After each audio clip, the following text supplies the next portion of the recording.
comfortably zoned with the Zigzag Man in Alameda, California, pushing on the doors of life marked pull and fighting the unholy trinity as we go.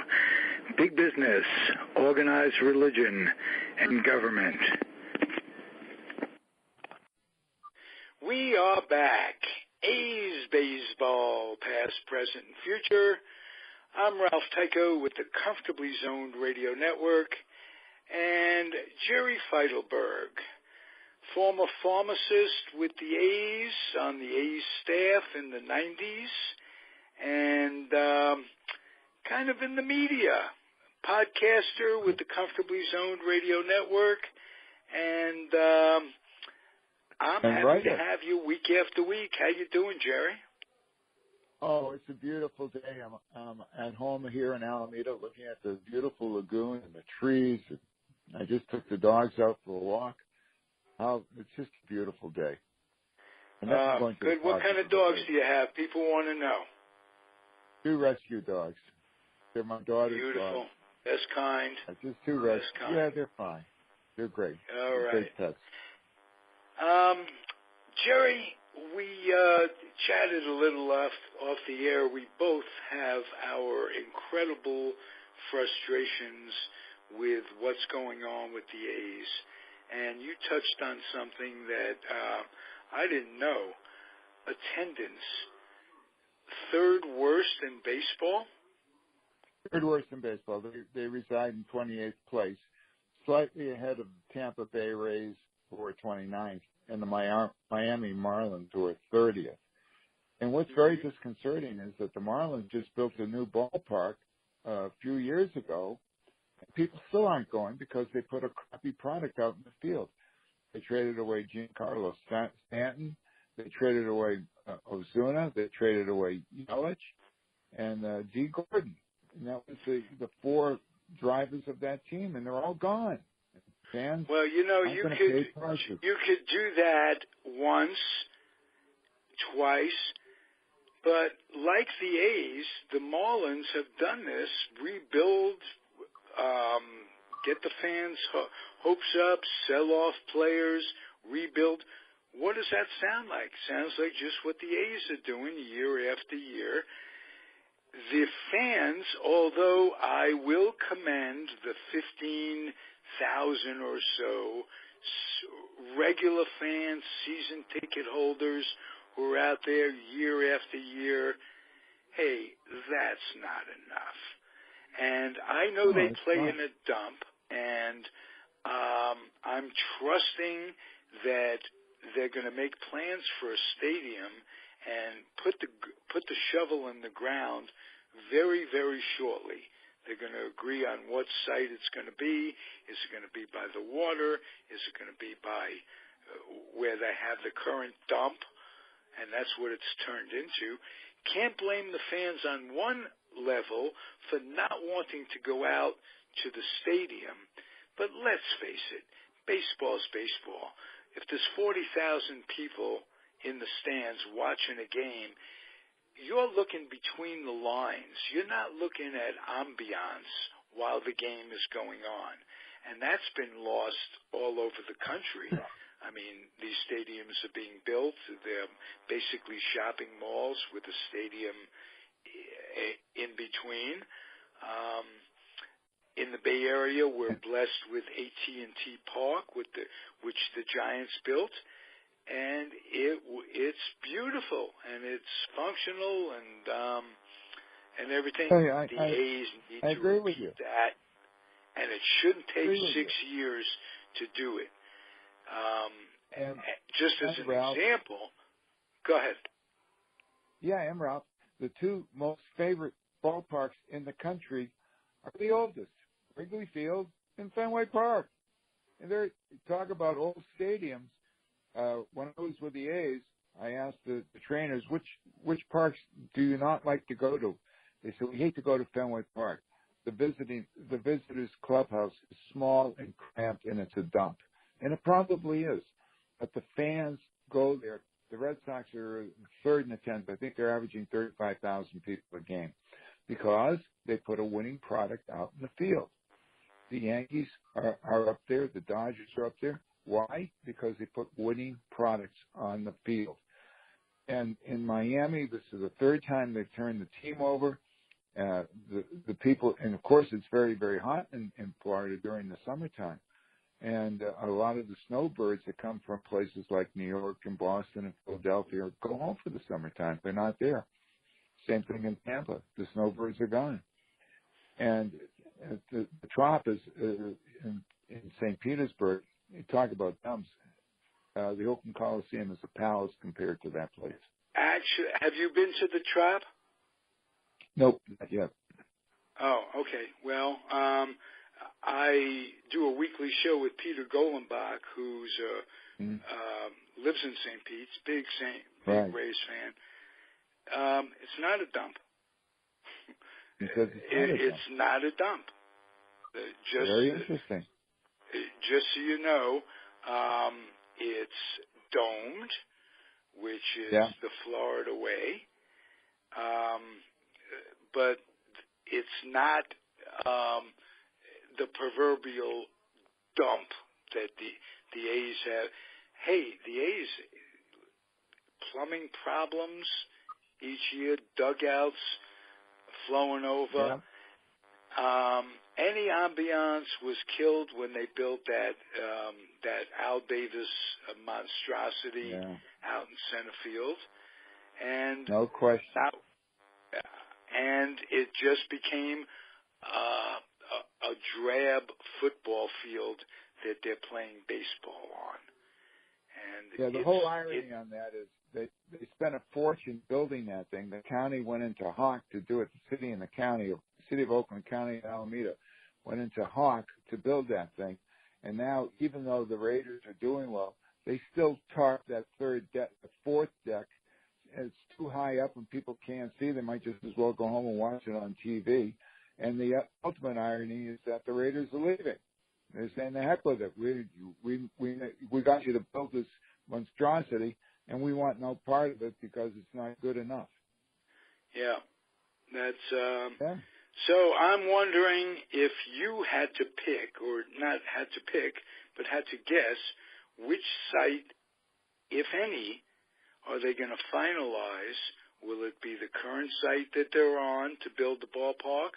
Would they tear down said dump and make a parking lot out of it and build the stadium in the current parking lot? And which site would it be, that one or the one remaining site, Howard Terminal, which is down by the water?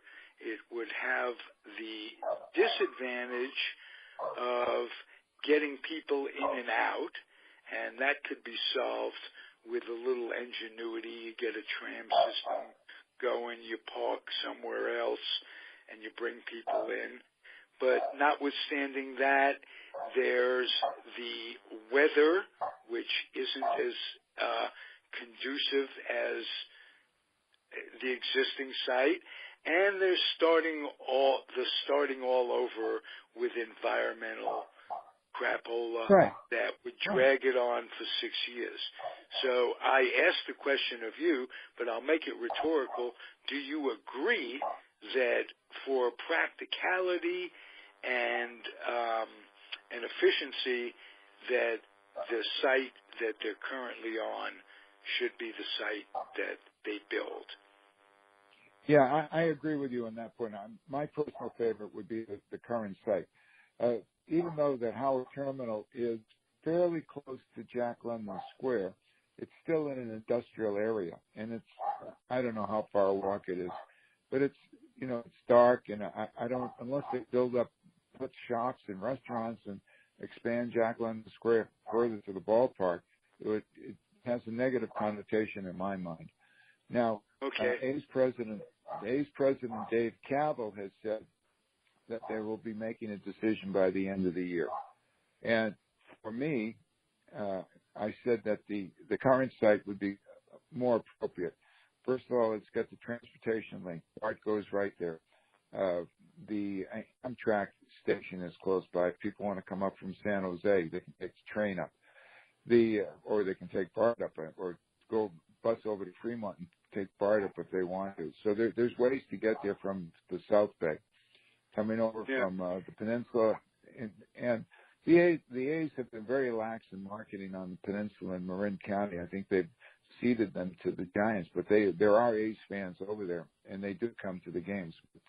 They have to do a little better job of marketing. But right now, there's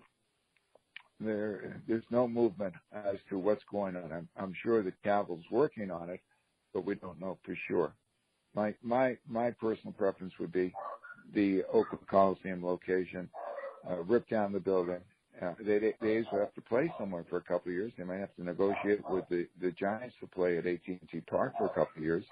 And I don't know if Larry Beer is up for that, but we'll see how that plays out. And in the meantime, they got to stop trading away their best players and getting prospects. Easier said than done. Okay, under the circumstances of you got to keep it going, and fans are not coming out with the best players. So if you trade them away in hopes of building for the future, hopefully coinciding that with the opening of the new stadium down the road. Let's put that into proportion, too. The Texas Rangers, who have one of the nicest, most underrated ballparks. I've been to it.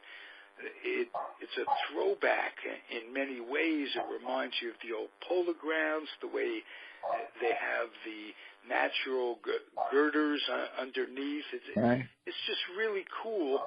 They've had a stadium since 1986, and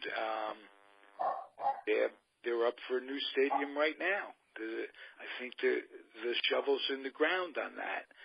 So it's a long time coming, and you'll excuse my frustration. I want to touch on something. You said something that it always reminds me. When I was with the A's, you said something about talking to the trainers. So you're on the inside, and I'm not going to ask you about anything but whether or not you got to know the manager of the A's at that time, who I think knew everything that was going on in baseball at that time, Tony LaRussa. Do you agree with me?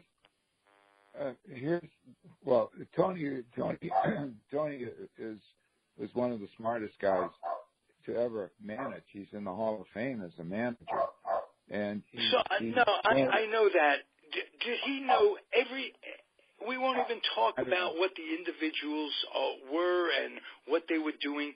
Do you think that Tony LaRussa, a Hall of Famer, knew everything that went on in his clubhouse,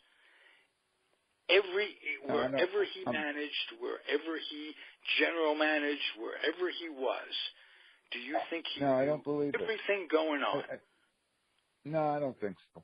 The player. You don't? The player. No.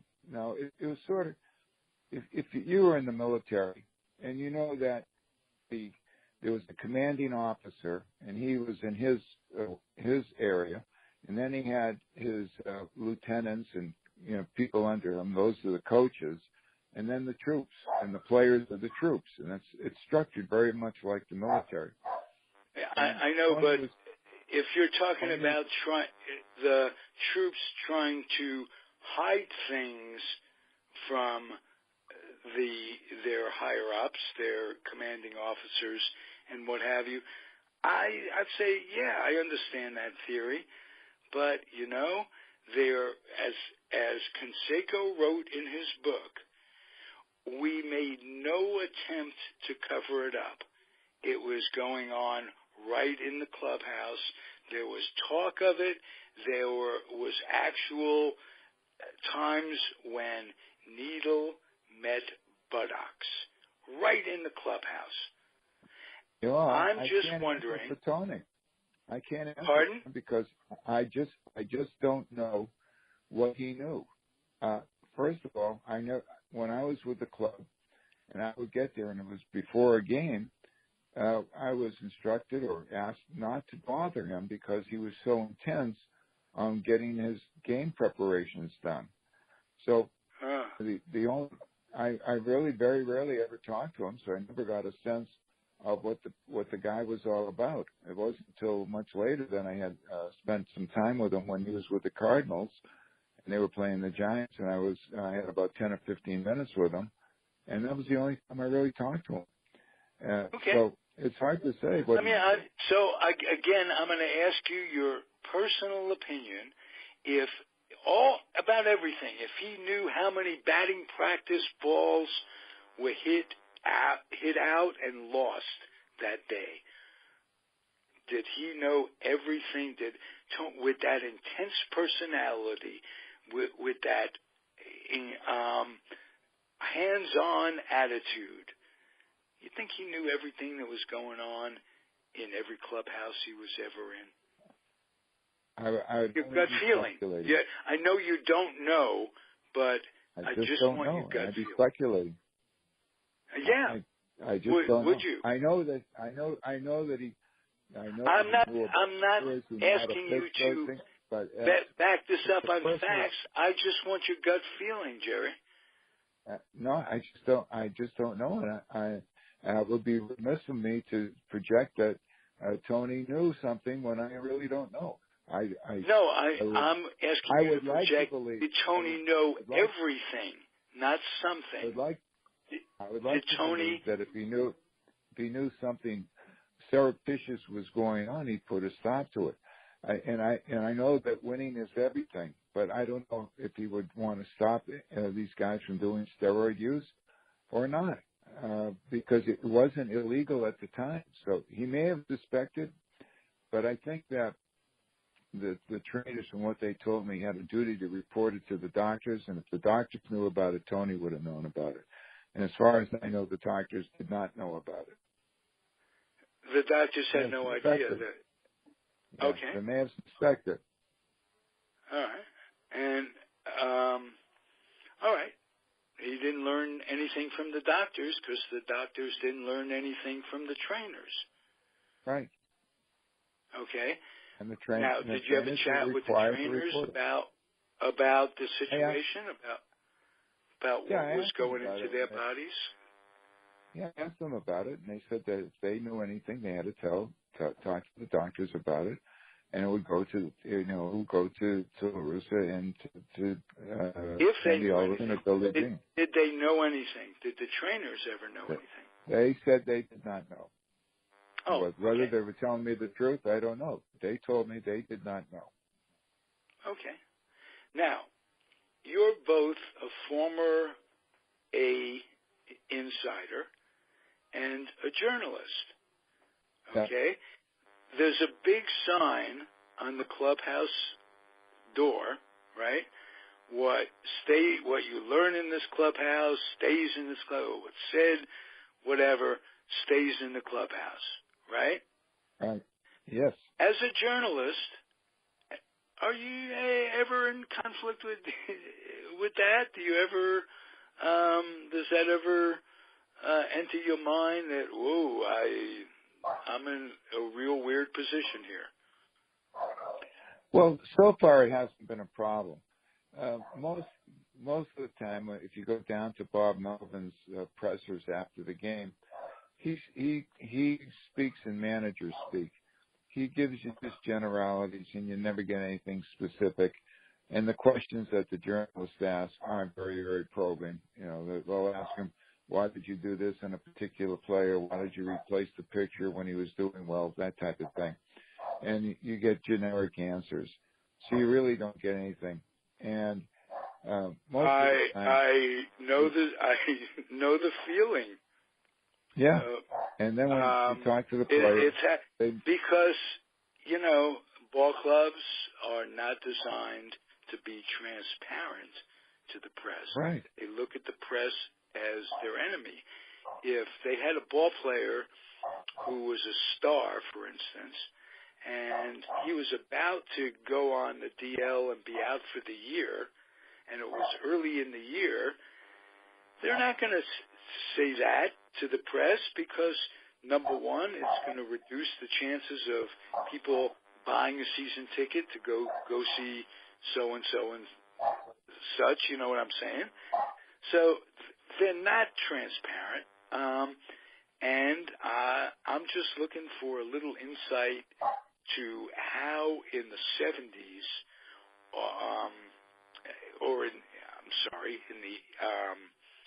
in the 90s, all that could have been going on, and the Tony LaRussa that I've heard so much about from so many different people, that was absolutely a fanatic about knowing everything, and I'm just trying to get an idea what he knew definitively and the fact that he's in the Hall of Fame. Unbelievable. Yeah. As I said, I just don't because know. Jerry, I know you just don't know. You know, I can't give the man the benefit of the doubt on this. No, I'm not trying to cover up. I think he and Bonds and that Balco thing, they're the godfathers of it. It's all here in the BayArea, and for him, oh yeah, well, John for him not John to have seen McGwire go from 180 pounds when I knew him at Modesto when he first came off the Olympic team and was this tall, skinny kid. You think that LaRussa a lot of people didn't know? I mean, your gut feeling again, Jerry. He may have suspected. I don't want this to be a pap show. I want you to say, I think he probably knew. I'm trying to tell you what I know. I saw McGwire going into that weight room. And I've seen guys who have bulked up over the years. Ruben Sierra bulked up over the years. In fact, he got overbulked, and LaRussa called him the village idiot because he wouldn't take pitches. He was swinging everything, and he lost his timing. When he lost a little bit of the bulk, he ended up being a pretty good player for the Yankees as a pinch hitter or a designated hitter. But McGwire would go into that weight room and work out. And a lot of guys, you've seen them at gyms working out, and they develop their muscles in their chest, and they bulk up and fill out their frame. The guy is 6'5". He's a tall guy. He may have been beanpole, but he was in great proportion. He had rippling muscles. Yeah, and we found out, that he was doing. I wish we could have found more about him, more about it out at the congressional hearing. But I remember him looking over his granny glasses and saying, "That's in the past. I'm not here to talk about the past." Well, that's what LaRussa trained his players. Whatever they did yesterday is in the past. You can't do anything about it, so move on. Today is a new day. And that was McGwire's philosophy. And I understood where McGwire was coming from. Unfortunately, it came off bad for him. And rather than admitting that he did use steroids, and he would have had a much better turnout with the fans and people who would have bolstered his like a man like Giambi, for instance, who was at the beginning. McGwire was a mentor to him. Yes, he was. Yeah, McGwire, Giambi's locker was next to McGwire's, and Giambi was very, very. He did look up to McGwire, and McGwire was a big help. May I add that McKay, who was the strength and conditioning coach, who went with the trainer Barry Weinberg, who brought you into it all, and your loyalty is beautifully expressed. Those guys all went on to St. Louis. McKay's kid, who was a minor leaguer, was busted on steroids. Yeah, well, the drugs were being used all over the place. Young kids were looking up to these athletes and saying, well, if they're doing it and getting bigger and stronger, I'm going to do it, and I'm going to get bigger and stronger. And I understand that, and that's bad. It's bad for kids to be on steroids. It's bad. All those things are true. My only question is, once and for all, so my journalistic integrity is intact around this issue, I just want your opinion. Did Tony know about it? That said, kids knew about it. Kids were looking up to these guys. Canseco wrote a book. Nothing in his book was ever proven incorrect. He never lied. I just want to say that probably knew about it. How about that? Well, I'm sure that he was aware that players were doing steroids.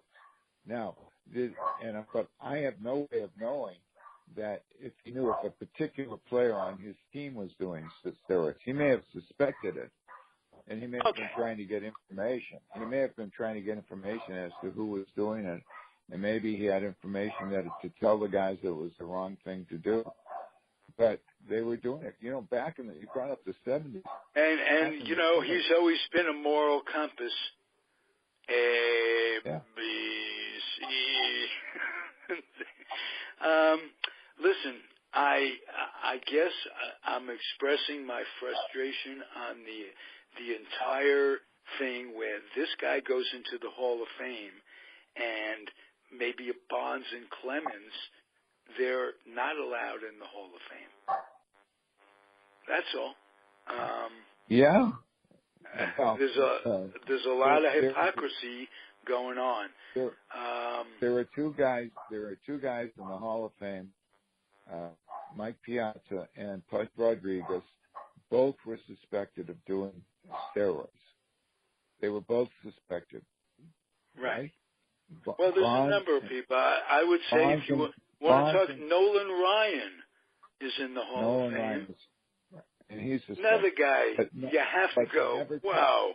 You don't get faster at age 42 without some sort of steroidal thing. And if you want to look at it, he's suffered some very, very serious heart ailments since then. Mm-hmm. And steroids will break down your circulatory system and break down basically all the organs in your body over the course of time. So these guys will pay the price physically. But I just like to make note that the wrong people are in the Hall of Fame. For instance, there are a lot of people in the Hall of Fame that maybe shouldn't be there. And the thing, if we're looking at their achievements on the field, and they were playing against other players that were doing steroids, a lot of pitchers were doing steroids to bounce back. Absolutely, they should be in with a note on their plaque that they played in an era where PEDs were suspected, and this, that, and the other thing, and their numbers should be judged accordingly. Of course. But those who covered it up are in, and it's going to take these guys a lifetime and more to get in, because by the time Bonds and Clemens get in, said effects of these drugs will have taken effect long before, and if they're even lucky enough to be alive by the time they get in. And people like the commissioner, Bud Selig, who covered it up right from the start. Yes, he did. Those guys are in the hall. And when I was a kid, the hall was very sacred. And over the years, I've come to respect the institution for what it is, but their voting practices and their old-timers committees and everything down the line over the years has been amiss. And so I'm grumpy today, Jerry, on a lot of reasons. That's okay. What can I tell you? You didn't hit the lottery, so it's a bad day. What can I tell you? I did hit the lottery. That's the thing. But that was yesterday. What has the world done for me today? Remember that old joke? One day you win the lottery. I want to go back. I want to go back to the 70s because several players were caught using cocaine, and cocaine, as you know, had an effect like an upper. And there were players, Vita Blue, and when he was with the Kansas City Royals, was busted for it. Dave Parker was suspected. In Pittsburgh, they had these people coming into the clubhouse openly distributing cocaine. Oh, on the meds. It's societal, though, Jerry. Business, medicine, doctors doing it. That's a societal thing, and I think baseball's by that. The difference with cocaine, it doesn't change the genetic makeup of your body. But let me pose a hypothetical question to you. If you were a player and you spent 6 years in the minor leagues, and now you're finally brought up to the big leagues, and you have a chance to make a good living for your family, and you're hitting about 260, and there's a couple guys behind you coming up, and you know that they're going to take your job, and someone comes to you and says, hey, if you take this, you're going to hit 20 points higher, and you're going to hit 20, 25 home runs. And would you take it? And most players would say, hell don't go by me, Jerry. As you know, we all are not perfect. We're all gray. I can't judge by me, but I will refer you to an article that came out about 7 or 8 years ago in Sports Illustrated, and it was by some of the guys that it was after the Mitchell report came down, and it was some of the guys that were AAA players that just never made it to the bigs, and they were beaten out by guys who were on the Mitchell report, and they played it straight. Now, they never got their cup of coffee in the big leagues. And the guys on the Mitchell report, I'll give you a good example. One of the nicest guy, I can't even think, he was an infield, Velarde. As I say, I judge a player by what he was to how he is to kids. When Velarde met my kid, who was about 7 at the end, it was on a picture day, and he kneeled down to pose with him, and he talked to him. Mm-hmm. And so I really liked him for a lot. And then all of a sudden, he was one of those guys that comes up in the Mitchell report. One of those guys that made the big leagues at the expense of the AAA player that played it straight, that didn't make the big leagues. So I understand I understand the Velarde who's trying to make a living for his wife and kids and his family and do the best. I understand that perfectly. And if somebody's going to do little things to get by, scuff up the ball, this, that, and the other thing, I understand. But I also understand those players who just played it straight and didn't get their picture on a baseball card, that kind of stuff. Now I'm going to ask you a question. If you were an athlete in that clubhouse, would you want everybody know that you're doing steroids openly? I wouldn't want. Well, Tyko and McGuire did. They were doing it right in the clubhouse. They were shooting up right in the clubhouse. So they didn't mind, and it was cultural. I would assume that 80% of the players were doing it. But I started this thing, wanted to say that I pretty much would say, without being sued, that this guy knew what was going on. Tony LaRussa knew what was going on.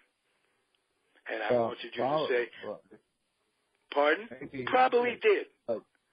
Maybe he did, but we'll never know. He'll never tell us. Okay. But that doesn't mean we'll never know. That he's never telling us. Well, the question would be, even if he never spoke much of that experience, that whole thing, but we pretty much have an idea. And there's a number of things with LaRussa that stick in my craw. The way 2 or 3 players died under his watch in St. Louis. Oh, you mean Darryl Kyle? Yeah. Yeah. That was unbelievable. Yeah, and I'm sure he never displayed any act. That was the first time Tony would say, "I had no idea." Well, I think Tony had an obligation, as any manager does, to know what's going on, and I think he did. That's all. So I'm ranting today, Jerry, and that's okay. And I'm mad. Particularly, the A's have been losing in the last couple of nights in ways that disturb me too. But I want to say that I really like this Piscante, and I really feel every time I see him play, I feel for his loss. This is 2 months ago he lost his mom. And well, but he had a night. He hit a 3-run homer last night. I know. I like this guy. It's amazing how certain things get you going for a ball player. I like the way Chapman has been coming on lately. And we had a scary moment Tuesday night when he got hit on the wrist. With a pitch, he had 3 doubles, and in the 4th at bat, he got and they checked him out. Unfortunately, he stayed in the game. The X-rays were negative. And he played the next day. He played the next day too. What's scary is the Houston Astros team. Their pitching. Oh, they are so good. They've got 5 starters that are unbelievable. They have a Cy Young Award winner, Dallas Keuchel, who's the number 4 pitcher. Lance McCullers, who's 8-3, is the 5th starter, and then they go with Charlie Morton, who's having a wonderful season. Today, Justin Verlander is going out there. He's only 8-2. He's a Cy Young Award winner. He's an MVP, and he's married to Kate Upton. What more can you ask? Lucky dude. And Garrett Cole last night. Cole wasn't his sharpest. But the Astros scored 10 runs and 10 hits in the first 2 innings. They blew the game open in the first 2 innings. And they got one guy who must absolutely go insane when he says, "We're going to Oakland, guys." It's Evan Gattis. Gattis in 2 games has 3 home runs and 10 RBIs. What a wrecking crew. And he just loves to come to Oakland and play the A's. He kills them. And they are defensively the best shortstop, second baseman, double play combination in baseball.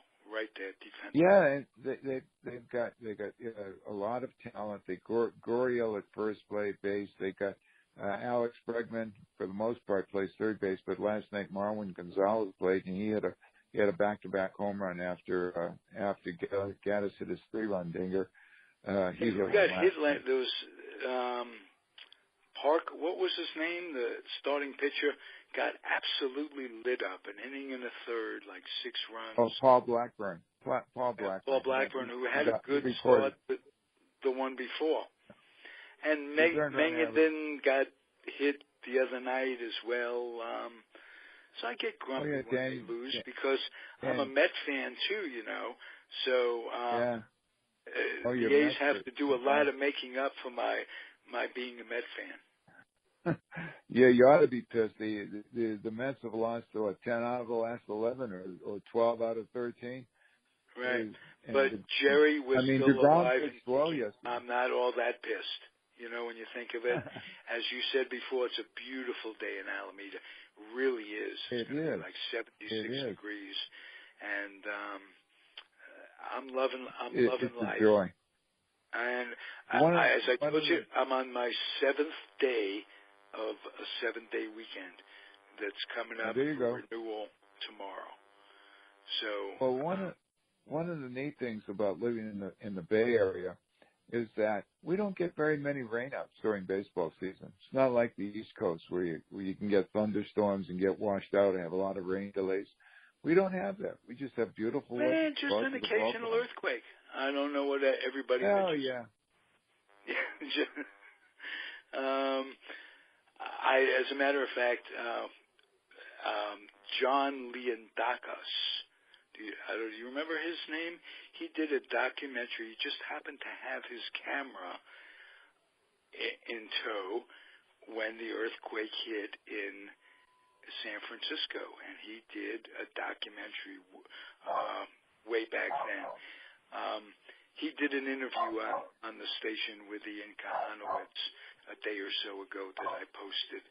If anybody's out there listening, he's a very interesting guy. And so there you go. Comfortably Zoned Radio Network, A's Baseball, Past, Present, Future. I'm Ralph Tyko. I thank you, Jerry. I enjoy it when you just put things in your calming way and put it all into perspective. Well, thank you, Ralph. I've only finished the phone call. I'm going to head over to the ballpark and watch Verlander go up against who's pitching today? Frankie Montas, from the A's. Montas is 3-0 since coming up, and he has an earned run average of sparkling 1.25. So it should be a good pitching matchup. Do you see Chris Patero in the press box every now and again?